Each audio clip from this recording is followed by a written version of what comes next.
Hai pemirsa MW Channel, apa kabar? Shalom dok, kembali lagi. Kali ini kita akan bicara mengenai gangguan makan. Nah, banyak orang kan yang nggak tahu kalau makan tuh ternyata bisa ada gangguan juga ya. Kirain makan hanya hobi aja. Nah, kali ini kita bicara gangguan makan pada anak-anak bersama dengan Dr. Mira Rijudio, seorang spesialis anak ahli tumbuh kembang. Ternyata ini menjadi bagian dari tumbuh kembang anak.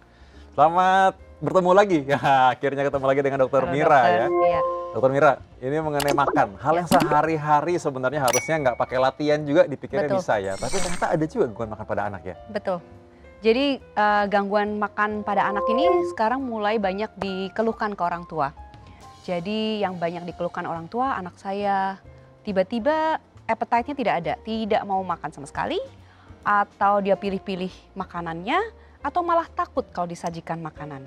Nah ini kan sebenarnya jadi agak kontradiksi karena kalau orang tua mungkin pengennya nggak terlalu banyak makan ya. Betul. Tapi kalau anak nggak mau makan malah khawatir kita. Betul sekali. Nah sebenarnya gangguan makan ini sampai tahap mana yang kita bilang gangguan? Karena kan ada juga sih anak terus terang makannya mungkin dikit ya gitu ya. Iya. Jadi gangguan makan yang kita harus soroti adalah bila gangguan itu sampai membuat punya efek mengganggu pertumbuhannya. Jadi yang paling ditakuti sekarang adalah stunting misalnya. Sehingga ada gangguan nutrisi yang membuat anak itu tidak bertumbuh seperti anak seusia mereka. Atau nomor 2 adalah gangguan perilaku. Jadi yang misalnya makan itu tadi seperti dokter bilang adalah sesuatu yang menyenangkan, tapi tiba-tiba saat anaknya ditaruh atau udah dibilang ayo makan, ditaruh di meja, di kursi tempat makan sudah teriak-teriak dokter. Sehingga orang tuanya harus kalang kabut mencari sebagai rupa cara untuk membuat anaknya duduk. Nah itu kan kadang-kadang anak ini soalnya ada peers juga nih, ada peer pressure ya. Kalau Betul. ketemu dengan orang tua lain, kok anaknya nggak gemuk ya Betul gitu. sekali. Atau apalagi kalau ketemu mertua misalnya, Iya. dibilang kamu nih nggak ngurus anakmu nih gitu. Iya. Apakah gangguan makan ini hanya kurang makan saja atau ada jenis lain? Misalkan malah kelebihan makan atau makannya sembarangan atau apa aja gitu yang dibilang gangguan makan? Ada.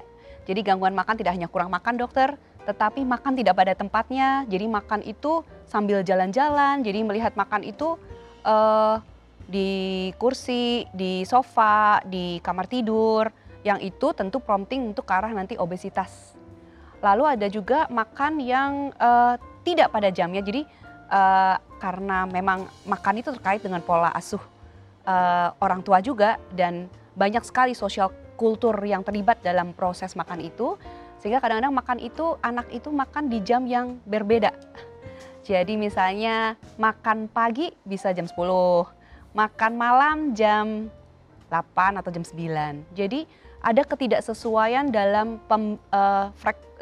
time pada saat atau jam pada saat pemberian makan. Itu juga sebetulnya bermasalah karena anak punya aktivitas yang lain selain makan tentunya. Tidur, beraktivitas, begitu dokter. Wah jadi tuh kayaknya cukup sering tuh dilihat ya, orang makan nguapin anaknya jalan-jalan sambil main. Betul. Gitu ya. Ternyata itu juga sebenarnya ya mungkin gangguan makan juga sebenarnya. Betul dokter. Nah jadi sebenarnya apakah sampai wajar nggak sih seorang melihat anaknya umur 5 tahun misalnya masih makan, masih dikejar-kejar gitu? Oh iya dokter. Gimana tuh Sama maksudnya? sekali. Ya, jadi maksudnya batasnya apa yang dibilang nih gangguan makan nih kalau begini? Ada usia kah atau memang ada perilaku tertentu? Kan kalau yang gangguan tumbuh kembang yang lain kan mungkin pakai ukuran ya, ada assessment ya. Kalau Ya. ini gimana caranya kita menentukan?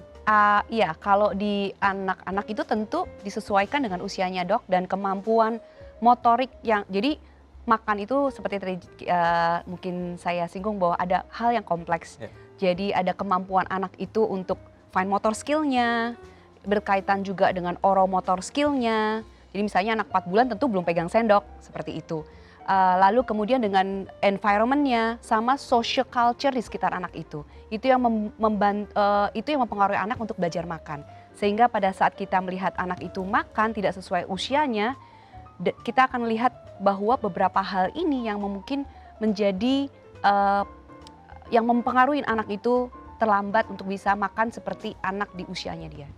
Nah sebenarnya kalau kita lihat ya anak tadi mungkin ya makan masih nggak sesuai dengan usianya tadi ya.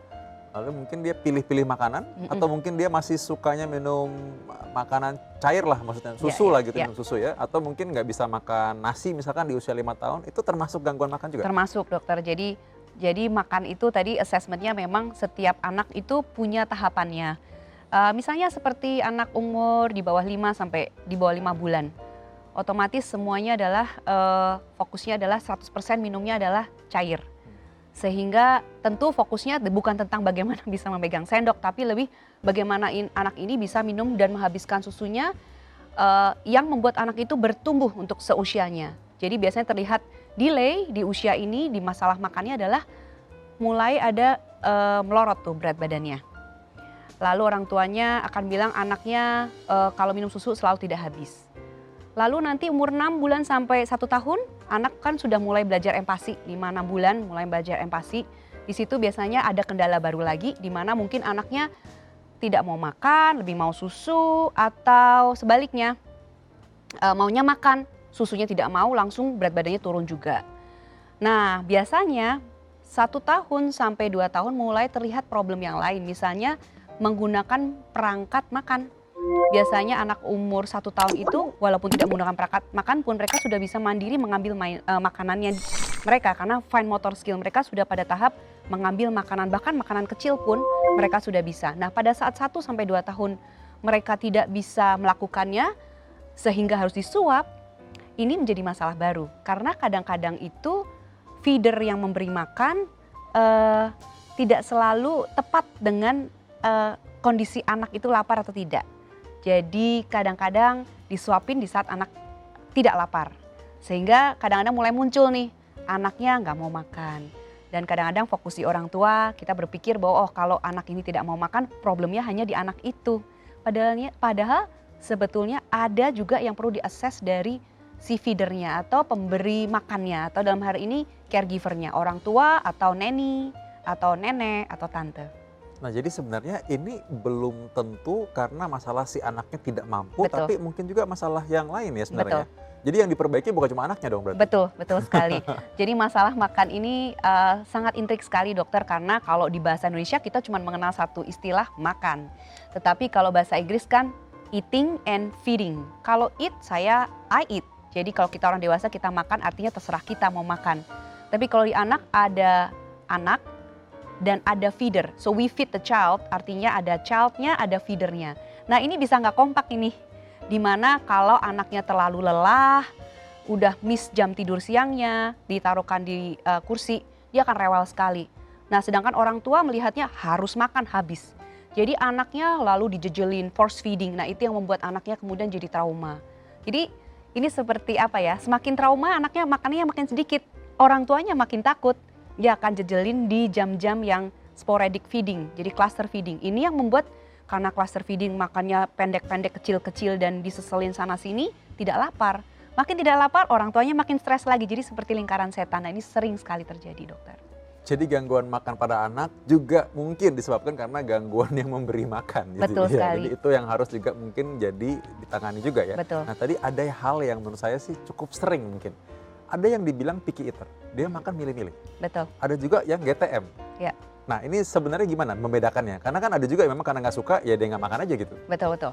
Jadi sebetulnya dua ini lucu dokter, tutup mulut dan picky eater yang mendasarin mereka sebetulnya mirip dokter.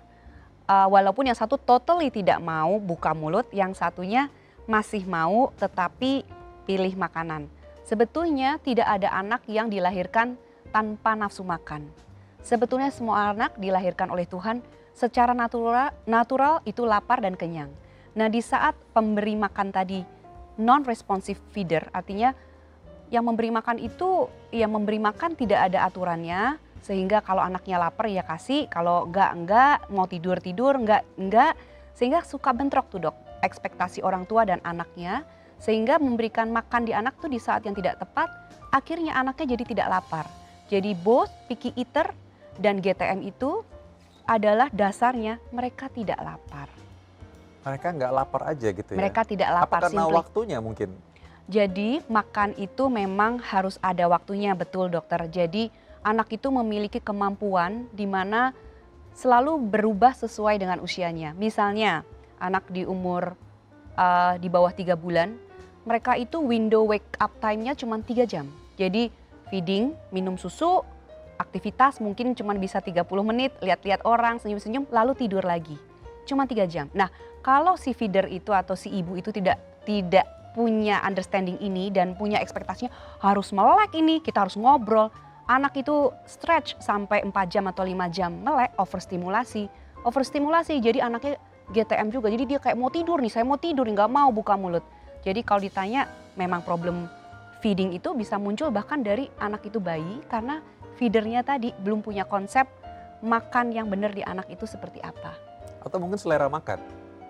Berpengaruh nggak selera makan? Apakah anak kan juga punya selera ya sebenarnya? Betul sekali. Nah sebetulnya selera itu, jadi makan itu kan suatu proses sensori ya dok. Sensori itu mungkin kalau kita melihatnya seperti panca indera. Panca indera mata, hidung melihat, pendengaran dan lain-lain itu ya.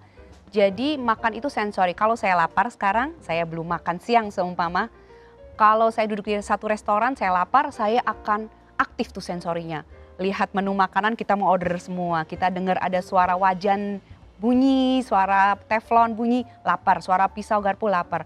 Bau yang enak, bau kopi, lapar. Tapi kalau saya sudah nyemil sedikit, gula darah saya sudah naik sedikit, atau saya sudah makan sesuatu, sensori itu tidak terlalu menyala begitu ya dok. Sehingga respon saya terhadap makanan tidak terlalu aktif terstimulasi. Demikian juga dengan anak. Pada saat anak itu makan tidak terlalu lapar, karena dia tadi baru diseselin susu, dikasih snack, dia melihat makannya tidak terlalu enjoy. Sehingga dia tidak bergairah karena sensorinya sedikit off. Atau off sama sekali karena dia masih kenyang. Oh, jadi sebenarnya apa yang kita anggap anak-anak ini harus mungkin kita jejelin makanan aja mungkin nggak sepenuhnya benar ya sebenarnya. Betul. Nah ada juga anak yang punya kelainan yang lain. Mungkin dia makan sembarangan ya, bukan makanan atau mungkin dia memuntahkan kembali apa yang dia makan. Itu termasuk juga nggak dengan Betul, skop betul. ini? Ada. Jadi memang ada, mungkin ada kelainan yang kita sebut disfagia, yaitu kalau di istilah kedokteran, dia gagal memasukkan yang makanan dari mulut itu sampai ditelan gitu. Tetapi dalam kenyataannya sehari-hari ini cukup jarang dokter, yang ada itu diemut. Nah, Diemut bukan tidak bisa menelan, jadi kalau ditanya orang tuanya, biasanya orang tua datang bilang, dok anak saya tidak mau makan, nggak bisa menelan katanya. Tapi kalau snack ditelan. Tapi kalau yang lain-lain nggak bisa dok, belum bisa, ini umurnya umur 2 tahun tapi belum bisa makanan padat dokter. Tapi kalau kerupuk dimakan. Nah jadi kadang-kadang orang tua suka berpikir nggak bisa menelan, punya masalah organ di sini, padahal sebetulnya tidak dokter. Nah, kan ada yang bilang katanya ini jangan-jangan pengaruh micin nih gitu. Karena membuat orang jadi ini melihat anaknya pilih-pilih makanan. Oh yang ini kayaknya micinnya nih karena soalnya kan makan snack gitu yang apalagi yang nggak usah snack kekinian. Snack yang dulu-dulu juga kan mungkin mereka bilang begitu. Jadi cenderung menyalahkan itu. Betul. Menurut dokter ini ada pengaruh apa enggak dengan Enggak, selera dokter. perasa mereka? Jadi bukan di seleranya, jadi kalau anak itu lapar, makanan apapun akan terlihat menarik dokter walaupun tanpa micin. Tapi kalau makanan anak itu tidak terlalu lapar, melihat makanan yang begitu berwarna-warni disajikan, seperti bento lucu-lucu, mereka juga tidak terlalu tertarik. Sehingga memang orang tua harus menyadarin bahwa makan itu konsepnya adalah bukan child atau baby directed feeding. Jadi bukan anak yang menentukan kapan makan, kapan tidur, aktivitas. Tapi juga bukan clock directed feeding. Clock directed feeding itu seorang orang tua yang menggunakan waktu sebagai patokan makan. Jam 9 harus makan, jam 12, jam 9 kurang 5 anaknya nangis, gak usah, nanti 5 menit lagi. Itu juga tidak boleh. Tapi yang tepat adalah orang tua yang mengkombinasikan dua ini dokter. Jadi parent directed feeding di mana memakai jam sebagai patokan, tetapi juga harus melihat hunger cue-nya anak. Jadi anak itu kalau lapar tuh sudah menunjukkan gerak-gerik, misalnya seperti bayi dia udah mulai ke mulutnya, mulai ngecap-ngecap. Jadi kita harus belajar ini. Dan ini akan berubah nggak seiring dengan pertumbuhannya? Betul sekali. Jadi mereka akan berubah seiring dengan usia. Jadi seperti tadi misalnya anak umur 3 tahun 6 bulan dia akan window wake up time-nya sekitar 3 jam. Nanti kalau sudah hampir setahun bisa 4 jam. Kalau anak di atas 1 tahun bisa 4 sampai 5 jam. Maksudnya siklus dia makan adalah dari minum susu, kemudian aktivitas, kemudian tidur, kemudian makan lagi itu sekitar waktu tersebut. Sehingga tentu akan berubah seiring dengan pertumbuhan dan perkembangan anak itu. Perkembangan juga dok, karena tidur dan aktivitas kemampuan bermain adalah perkembangan yang nanti akan mempengaruhi proses makan juga tentunya. Menarik ini karena soalnya sebenarnya sebagai orang tua kita bertanggung jawab juga untuk memilih menu makanan apa yang cocok untuk anak untuk tumbuh kembangnya. Bukan sekedar anak mau makan dan suka saja kan ya. Betul. Nah kita akan bahas satu lagi, jangan kemana-mana, tetap di Shalom Dok.